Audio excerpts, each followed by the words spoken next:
Hebreos capítulo 9, hermanos. Vamos a seguir, hoy es el último domingo del mes, pero vamos a terminar, a seguir avanzando con este libro, o algunos le llaman carta a los hebreos. La porción que leyó Gustavo fue Hebreos capítulo 8. Y si recuerdan, ahí en sus Biblias, casi al terminar, si abren la Biblia a su lado derecho, casi al terminar está la carta a los Hebreos. Y el capítulo 8, recuerdan del versículo 7, Hebreos 8, 7. Escuchen, hermanos, dice, hablando del primer y segundo pacto del Antiguo Testamento y el Nuevo Testamento, dice, porque si aquel primero hubiera sido sin defecto, ciertamente no se hubiera procurado lugar para un segundo. Entonces, el antiguo pacto que cubre desde el libro de Génesis en la Biblia, libro de Génesis, hasta el profeta Malaquías, se le conoce como el Antiguo Testamento. Ese no funcionó, fue defectuoso, pero no fue defectuoso por el pacto o el testamento en sí, porque revela la ley de Dios, la perfección de Dios, la justicia de Dios. Todos los requerimientos no eran el problema. El problema era el ser humano, ¿recuerdan? La casa de Israel, la casa de Judá, es decir, el pueblo judío completo, el corazón del ser humano. Y el versículo 8 de Hebreos 8, se dan cuenta que dice, porque reprendiéndolos, dice. Algunas versiones dicen porque encontrando falla en ellos, en la gente, dice, y la promesa de que vienen días en que Dios va a establecer un nuevo pacto. La palabra pacto, hermanos, es de una palabra que puede ser traducido testamento o un pacto. Hablando de lo que vino a hacer Cristo Jesús, ratificó un nuevo testamento por medio de su sacrificio. Y si seguimos leyendo, recuerdan lo último que vimos en Hebreos capítulo 8, versículo 12. Y eso es lo precioso, conociéndonos nosotros, conociendo nuestro pasado. Todos los que estamos aquí generalmente somos adultos. Yo no sé qué edad tenga el más joven, pero todos conocemos nuestra vida, hermanos, los errores que hemos cometido, los pecados delante de Dios que tú has cometido consciente y voluntariamente, que yo he cometido, hermanos. Y Hebreos 8:12, vean cómo dice la promesa, porque seré propicio a sus injusticias y nunca más me acordaré de sus pecados y de sus iniquidades. Y yo les decía la vez pasada, piensen en su vida, pensemos cada quien. Si traemos a la memoria las obras malas, de pensamiento, hermanos, de acciones que hemos hecho, y vemos lo que la palabra de Dios dice, que nunca más el Señor se acordará de nuestros pecados, de nuestras transgresiones. Es necesario estar en el nuevo pacto. O sea, esta es una verdad absoluta, porque es Dios el que está hablando a la humanidad, a la raza humana, pero es una verdad liberadora. Si alguno trae una conciencia por un pecado que cometió en el pasado, algo que hiciste contra tu papá, contra tu mamá, contra tu hermano, contra tu hermana, contra tu hijo, yo no sé, y estás en Cristo Jesús, esta es la promesa del Señor. Dice el Señor, no me acuerdo más, mi hijo. Y les decía, hermanos, que Satanás es el que quiere que recordemos las obras malas, porque eso nos hace sentir miserables y condenados. Y por eso nuestra única esperanza de gloria, de libertad, de regocijo en este mundo es creer en el Evangelio de Jesucristo. Y a mí me encanta esa promesa, porque seré propicio a sus injusticias y nunca más me acordaré de sus pecados y de sus iniquidades. Hay un canto en inglés que lo único que recuerdo es cuando el coro dice que está un hombre hablando a Dios, hermanos, como confesando sus pecados a Dios, siendo ya cristiano. Y Dios le responde, what sin, son? ¿Qué pecado, mi hijo? ¿Qué pecado? Y lo sigue cantando, hermanos. El hombre va, el cristiano va a Dios y Dios dice, pero ¿de qué me estás hablando? Pero de mi pecado, Señor. ¿Cuál pecado, mi hijo? It's gone. Ha sido llevado, ha sido quitado. Lo eché a lo profundo de la mar, no importa lo que hayas hecho en realidad, para nunca más acordarme de esos pecados o de ese pecado. Y yo digo, gloria Señor, bendito sea tu nombre. Pensar en mi pasado cuando en mi corazón y con voz baja decía a mi papá, maldito sea. ¿Cómo no se muere? Maldito sea. Yo le decía a mi padre, hermano. Pero cuando vino el amor de Cristo Jesús, eso cambió mi vida. Pero pensar, el Señor no lo tomó en cuenta. Para empezar, cuando Cristo murió en la cruz, no nos tomó a los hombres en cuenta nuestros pecados. ¿Éramos pecadores? Sí. ¿Cometimos pecados? Sí. ¿Contra quién es el pecado que se comete todo ser humano? Contra la santidad y la justicia del Dios de la Biblia. Los pecados de la raza humana no se cometen contra Buda, o contra Mahoma, o contra Confucio, o contra el Papa, o contra la Virgen María. Los pecados de la humanidad, cada pecado que hace el ser humano es contra la justicia y la santidad del Dios de la Biblia, hermanos. De acuerdo a la palabra de Dios. Esto no es enseñanza de los evangélicos. Esto es lo que la Biblia enseña y los cristianos evangélicos lo creen y por eso lo enseñan. Yo no sé tu pasado, pero no solamente se trata del pasado, también del presente y aún del futuro. La sangre de Cristo nos limpia de todo pecado. Ahora voy a Hebreos capítulo 9, hermanos, y esto es más o menos el bosquejo. La semana pasada vimos la letra C que dice Cristo es superior en el orden de su sacerdocio. Vimos del capítulo 7 y terminamos del capítulo 8 al versículo 13. Pero ahora vamos a ver otra sección. Vamos a iniciar hoy Hebreos capítulo 9 del versículo 1 a Hebreos 10 el versículo 18. Toda esa sección habla de que Cristo es superior en su ministerio sacerdotal. Jesucristo es superior al otro sacerdote. ¿Recuerdan quién es el sacerdote? Era el orden de sacerdotes terrenales, el orden de Aarón, el hermano de Moisés. Pero la primera parte que tal vez vamos a concluir hoy es de capítulo 9, versículo 1 al versículo 22. Vamos a empezar a verlo porque ahí habla el Señor de la inauguración del Nuevo Testamento. Entonces voy a la Biblia, síganme hermanos, dice el versículo 1, ahora bien, dice el primer pacto tenía ordenanzas de culto y un santuario terrenal, porque el tabernáculo estaba dispuesto así. Escuchen cómo describe la Biblia el tabernáculo de reunión. Dice, en la primera parte llamada el lugar santo estaba el candelabro, la mesa y los panes de la proposición. Tras el segundo velo estaba la parte del tabernáculo llamada el lugar santísimo. En inglés es the Holy of Holies. Dice, el cual tenía un incensario de oro y el arca del pacto, cubierta de oro por todas partes, en la que estaba una urna de oro, es decir, una caja, un cajón de oro que contenía el maná. Era una medida del maná que Dios le dio al pueblo de Israel cuando los liberó de Egipto. Por mucho tiempo hacían unas hojuelas, unas tortitas era como masa con miel, hermanos, y era el pan del cielo. O sea, Dios les dio ese pan, pero sabemos que Cristo vino a decir, yo soy el verdadero pan del cielo, porque Cristo es que nutre, que alimenta, que da vida al alma de todo ser humano que quiera alimentarse con Él.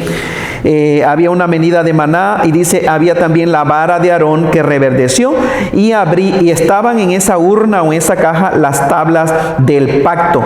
Y sobre ella, sobre esa urna, dice, los querubines de gloria, como ángeles, hermanos, que cubrían el propiciatorio. ¿Recuerdan lo que les dije la semana pasada, la tapa? De las cuales cosas, dice, no se pueden ahora hablar en detalle. Entonces, quiero que vean ahí en la pantalla, está como una gráfica, hermanos. Miren, la tienda que está ahí grande era el tabernáculo de reunión. Y estaba con una cortina alrededor afuera para indicar la gente no podía entrar así. Pero miren las tiendas de campaña que están en las 12 tribus de Israel, 3 al norte, 3 de las tribus al sur, 3 al oeste y 3 al este. Y en la parte entrando eran los atrios. Los atrios, hermanos, era donde está ustedes viendo el altar de bronce. Ahí se quemaban las ofrendas del pueblo. Continuamente, hermanos, al lado de la ofrenda del altar de bronce donde se quemaban los sacrificios, ahí se rociaba. Eso era pura sangre. Pura sangre, hermanos, porque miles de personas siempre estaban confesando sus pecados, llevando un corderito para el perdón de sus pecados. Y se dan cuenta que también está un lavacro, una fuente, hermanos. Ese era un lavacro donde el sumo sacerdote, los sacerdotes, antes de entrar al lugar santo, siempre se purificaban. Era la manera, los medios de purificación, Antiguo Testamento, fuego, agua y sangre también, purificaban en el sentido ritual. Ellos se tenían que lavar las manos, todo, hermanos, para entrar al arca del testimonio. Entonces, miren, esta otra imagen también es lo mismo, otra toma. Todo eso se lo indicó Dios a Moisés, todo eso se lo reveló Dios a un ser humano y le dijo: haz conforme a como yo te lo mostré. Y Moisés exactamente hizo ese tabernáculo que es sombra del tabernáculo celestial, donde Jesucristo entró al lugar santísimo. Y lo que acabamos de leer estaba dividido así, entrando, se llamaba la primera sección o la primera parte el lugar santo, the holy place. Estaba el candelabro que indica luz. Ese candelabro, esas velas, hermanos, estaba encendida continuamente, no podía nunca apagarse. Indica la luz del Señor. Jehová nuestro Dios es luz espiritual. La luz alumbra, hermanos, y el ser humano necesita luz espiritual. Desde el principio Dios lo que creó fue la luz. Dijo Dios, sea la luz, y fue la luz. Desde Génesis capítulo 1. Estaba una mesa que siempre tenía que tener unas tortas de pan sin levadura, calientitas generalmente, hermanos. Indica comida, alimento. Y Dios decía, en mi casa siempre debe de haber eso, en el templo o tabernáculo, indicando que el sustento de la raza humana, hermanos, viene de Jehová, de Dios. Dios nos da el pan de la tierra. De la tierra, hermanos, es que sale todo nuestro alimento y depende todo nuestro alimento. Entonces vean el lugar santo, pero se dan cuenta en la otra sección, pasando una cortina, que todo era muy fino. Los doctos o estudiosos de esto, hermanos, eran pieles de animales y telas súper finas que unos piensan que eran como, lo grueso era como de 6 pulgadas, porque eran pieles, hermanos, todo era de la mejor madera y chapeado en oro. Todas esas barras, hermanos, y cuando la ponían era un ritual, se cantaban alabanzas, la tribu de Leví, columna por columna, cortina tras cortina, pared tras pared, todo lo iban armando, hermanos. Y para desarmarlo también era un ritual, un proceso solemne solemne, hermanos. Estas cosas es de la santidad del Señor. Pero en el lugar del otro lado es el lugar santísimo, the Holy of Holies. Lugar santísimo, donde estaba el arca del testimonio o el arca del pacto. Era una caja, hermanos, ya tenía añadidas las barras donde la gente, la tribu de Leví, lo cargaba. Lo que está arriba son los querubines. Eran como ángeles con sus alas abiertas, hermanos, casi tocando las dos paredes y mirando hacia el centro de la tapa. La tapa es el propiciatorio. Eso, el sumo sacerdote entraba una vez al año al lugar santísimo. Primero tenía que ofrecer sacrificios por sus propios pecados y llevaba sangre. Esa sangre una vez al año, hermanos, se rociaba la sangre sobre el propiciatorio, que era la urna, la tapa es el propiciatorio. Y eso ahí tenían una medida del maná, les digo, la vara de Aarón que reverdeció y las tablas de la ley. ¿Recuerdan al pecador, hermanos, al publicano y al pecador? Que el publicano decía: Señor, te doy gracias porque yo no soy como los demás hombres y yo diezmo y ayuno y ni siquiera soy como este pecador. Ese no fue justificado delante de Dios. Y hay cristianos legalistas que creen que son mejores que los otros, hermanos. Piensan que son mejores porque aquel es homosexual, o es lesbiana, o es borracho. Hay gente que se cree, hermano, a los ojos de Dios tú eres igual que la otra persona. Igual que el peor criminal. La mujer más decente y moral es igual que la peor mujer que existe en el planeta Tierra. Y el hombre más decente y moral, hermanos, y educado, estoy hablando sin Cristo Jesús, es idéntico, igual a los ojos de Dios que el peor criminal, igual que Osama Bin Laden, hermanos, igual que Hitler, muertos espiritualmente. Y el pecador, recuerdan que decía, no quería ni siquiera levantar sus ojos y decía: Señor, sé propicio a mí, que soy un pecador. De ahí viene la palabra sé propicio, propiciatorio, era la cobertura, hermanos. Y ahí el sumo sacerdote rociaba la sangre una vez al año. Ahora sigo leyendo Hebreos capítulo 9, versículo 9. Dice, lo cual es símbolo. Perdón, el versículo 7, me estoy brincando, el versículo 7. Versículo 6, voy para arriba. Dice: y así dispuestas estas cosas, dice el escritor, en la primera parte del tabernáculo entran los sacerdotes continuamente, no el sumo sacerdote, los sacerdotes continuamente para cumplir los oficios del culto, para perdón de los pecados de la gente que estaba diario llegando.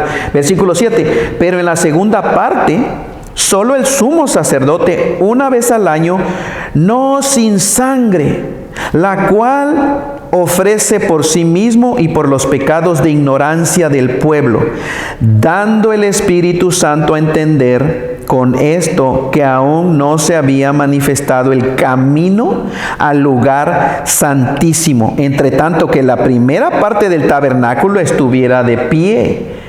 No estaba abierto el lugar, es decir, la gente común, lo que vimos, la gente que está acá afuera, jamás podía una gente común entrar al santuario y pasar el lugar santo y llegar al lugar santísimo. Jamás. ¿Saben lo que sucedía? Instantáneamente era muerte. Muerte, hermanos.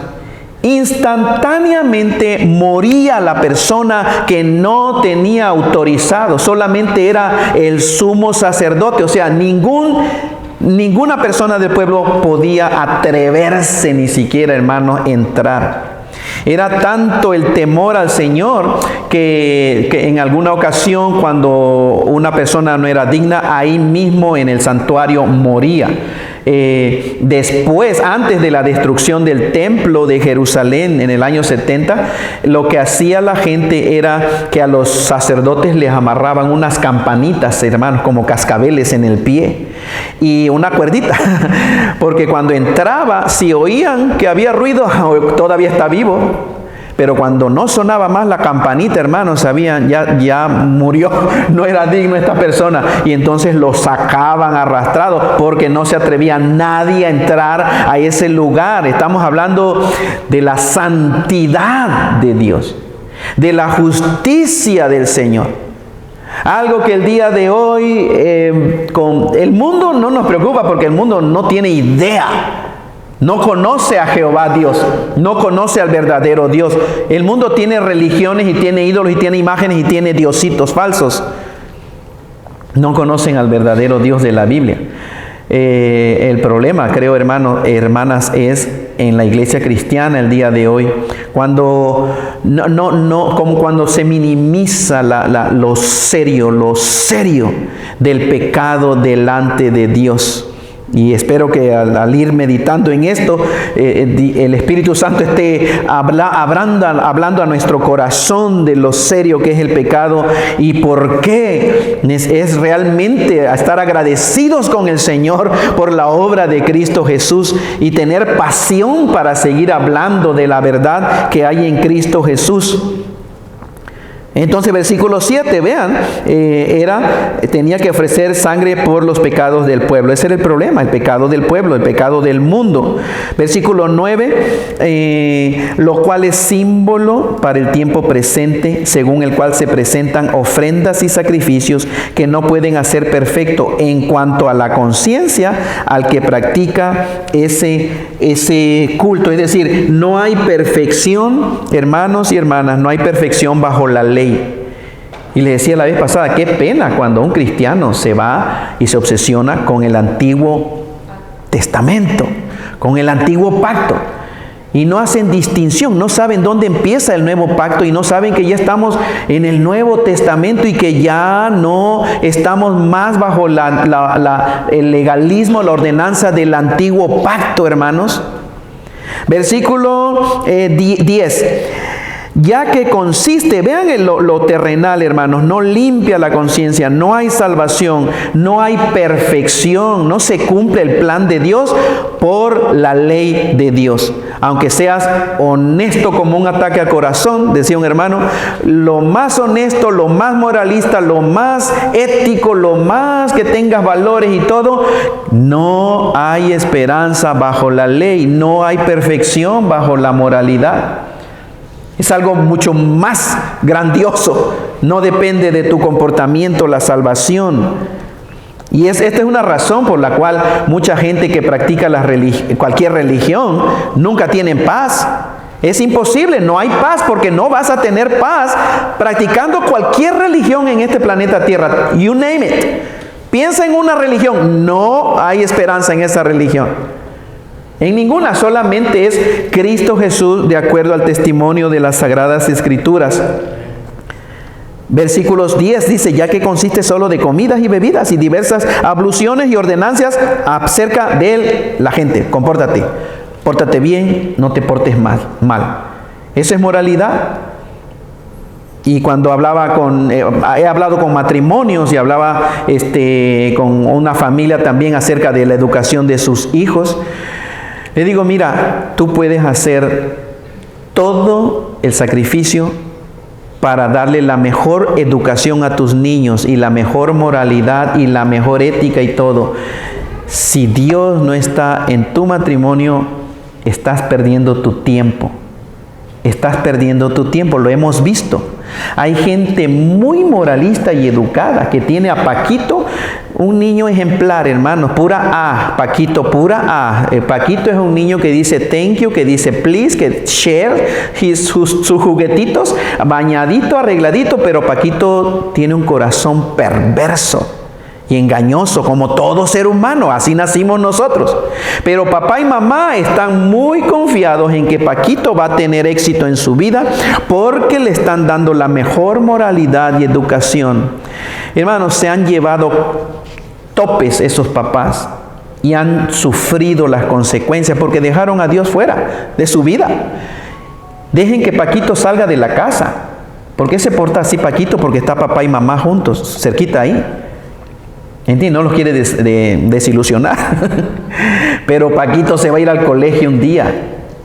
Y cuando regresa tu Paquito a los 4 años, no lo vas a conocer. Ya embarazó a 5 muchachas. Viene todo barbudo, apestoso, sin bañarse y con un lenguaje vulgar y tal vez fumando marihuana o qué sé yo. Esa es la vida real. Si Jehová no edifica la casa, yo le digo a esta familia, de balde estás trabajando. Dios te bendiga si no quieres la verdad de Cristo Jesús. Haz lo mejor que puedas. Vas a necesitar mucha suerte porque no hay esperanza. Miren el mundo, hermanos. Entonces miren lo que dice aquí el Señor en el versículo 10. Las religiones es pura, no hagas esto, no comas esto, toma esto, come esto, pórtate bien. Esas son las religiones. Y el humanismo es otra religión. Sacan a Dios, pero dicen no debes de matar, no debes de adulterar. Hasta ahorita, pronto van a aprobar el adulterio, porque si aprueban otras perversiones del ser humano, pronto van a aprobar. De hecho, ya lo están luchando. Ya están luchando para que exista la poligamia legalmente y el adulterio. ¿Qué hay de malo? ¿Cierto? Si sacan a Dios de la vida, ¿cuál es el problema del adulterio? Es más, no es adulterio, perdón. Estoy usando el término equivocado de acuerdo a la gente sin Dios. Es exploración sexual fuera del matrimonio. How about that, hermanos? ¿Cómo les parece? Adulterio, dice la Biblia, pero el hombre dice, no, es que está explorando sexualmente fuera del matrimonio. Y el hombre dice, sí, eso estoy haciendo, estoy explorando sexualmente, pero no, adulterando, no estoy adulterando. Estás adulterando porque Dios dice que eso es adulterio, punto. El comportamiento del ser humano, hermanos, miren allá afuera, sin Dios, sin Cristo, sus religiones están haciendo un desastre. Ya no saben cómo más hacer que el ser humano se porte bien o que cambie su comportamiento. Pero nosotros tenemos a Cristo Jesús, el Hijo del Dios vivo y verdadero, el único Salvador de la raza humana, el único Salvador del mundo. Es nuestro Señor y Él nos ha regenerado. Hemos vuelto a nacer por medio del Espíritu Santo de Dios. Amén, hermanos. Versículo...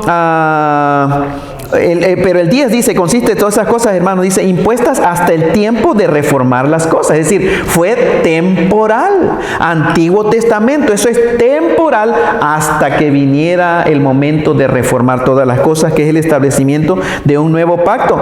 Versículo 11, pero estando ya presente Cristo, vean, sumo sacerdote de los bienes venideros por el más grande, o sea, el más amplio y más perfecto tabernáculo no hecho de manos, es decir, no es parte de esta creación. Ese tabernáculo al cual el Señor entró es el santuario celestial, es la misma presencia del Dios Todopoderoso, hermanos. Dice versículo 12, y entró Cristo no por sangre de machos cabríos ni de becerros, sino por su propia sangre. Entró, ¿cuántas veces? Una vez para siempre en el lugar santísimo, Cristo Jesús, habiendo obtenido eterna redención. Eterna redención. Vean, una vez para siempre, en contraste con las repetidas veces del Antiguo Testamento que tenía el sacerdote que entrar todos los días. Si tú pecabas, ahí tienes que llevar tu chivito, tu corderito, y a la otra semana, ahí vas tú también otra vez. Ya era conocida la gente por el sacerdote, ¿cierto? Ahí viene otra vez Pancho con su chivo, y ya se iba perdonado, pero la próxima semana, ahí viene otra vez Pancho con su chivo, con su oveja. Era repetitivo, hermanos, pero Cristo dice entró una vez por todas, una vez para siempre al lugar santísimo, habiendo obtenido eterna redención. Versículo 13, porque si la sangre de los toros y de los machos cabríos y las cenizas de la becerra rociadas a los inmundos por sí santifican para la purificación de la carne, ¿cuánto más la sangre de Cristo? Entonces está contrastando los métodos de la impurificación ritualistas, agua, sangre, fuego, y ritualmente quedaba purificada la persona. Entonces el autor dice, si esas cosas purifican santifican para la purificación de la carne, versículo 14, cuánto más la sangre de Cristo, el cual mediante el Espíritu eterno se ofreció a sí mismo sin mancha a Dios, limpiará vuestras conciencias de obras muertas, antiguo pacto, comportamiento, moralidad, para servir al Dios vivo. Y esa es una pregunta, hermanos, que se contesta a sí misma. ¿Cuánto más? Pues la verdad es muchísimo más. La sangre de Cristo Jesús limpia conciencias. Entonces, primero, limpia conciencia de obras muertas. Segundo, puede servir al Dios vivo. Pero tienes que tener limpia tu conciencia. Tienes que tener limpia tu conciencia para poder servir, hermanos, con libertad al Dios vivo. ¿Y cómo puedes limpiar tu conciencia? Cristo Jesús y lo que estamos hablando. Decir, gracias Señor por ese sacrificio, por tu sangre derramada. Yo he confiado en ti, yo he creído en ti, yo rindo mi vida a ti, Señor. Y te limpia tu conciencia porque nunca más, hermanos, se acuerda de tus pecados. Versículo 15, así que por eso es mediador de un nuevo pacto, para que interviniendo muerte para la remisión o el perdón de las transgresiones que había bajo el primer pacto, Antiguo Testamento, entonces los llamados, ¿quiénes son? Judíos y gentiles. Todo mundo es llamado, porque de tal manera amó Dios al mundo. Judíos, gentiles, los llamados reciban la promesa de la vida eterna. Entonces vean el orden, hermanos. Primero, Dios efectuó la remisión de los pecados que había bajo el Antiguo Testamento. Porque recuerdan, esos sacrificios, la sangre de un chivo no perdonaba pecados. Era como nada más cubrir el pecado. Hagan de cuenta una sábana blanca, cubierto. Ahí está, alguien no tiene que pagar todavía. Todo, ok, el chivo, el becerro, hermano, cubrir los pecados, cubrir los pecados. Pero un día vino el Cordero de Dios y quitó el pecado del mundo. ¿Saben cuándo sucedió eso? ¿Alguien tiene idea cuándo sucedió eso? Ese evento en la humanidad. Hace 2018, ok. Hace 2000 años, redondeándolo, hace más o menos 2000 años sucedió esa obra preciosa del Señor. Perdón de pecados bajo el antiguo pacto. Los llamados el día de hoy a predicar el Evangelio. El Evangelio es un llamamiento a la raza humana, sea gentil, sea judío. Y esa persona que se arrepiente y confiesa a Cristo, entonces recibe la promesa de la vida eterna. Versículo 16. Porque donde hay testamento, ¿qué cosa es necesario? Es necesario que intervenga muerte del testador. Pongan atención. Versículo 17. Porque el testamento con la muerte se confirma, pues no es válido entre tanto que el testador vive. Entonces, vean esa imagen, hermanos, si alcanzan a ver. ¿Dónde inicia el Nuevo Testamento? ¿Dónde entró en efectividad el Nuevo Testamento? Cuando muere Cristo, no cuando nace Jesucristo. Pongan atención.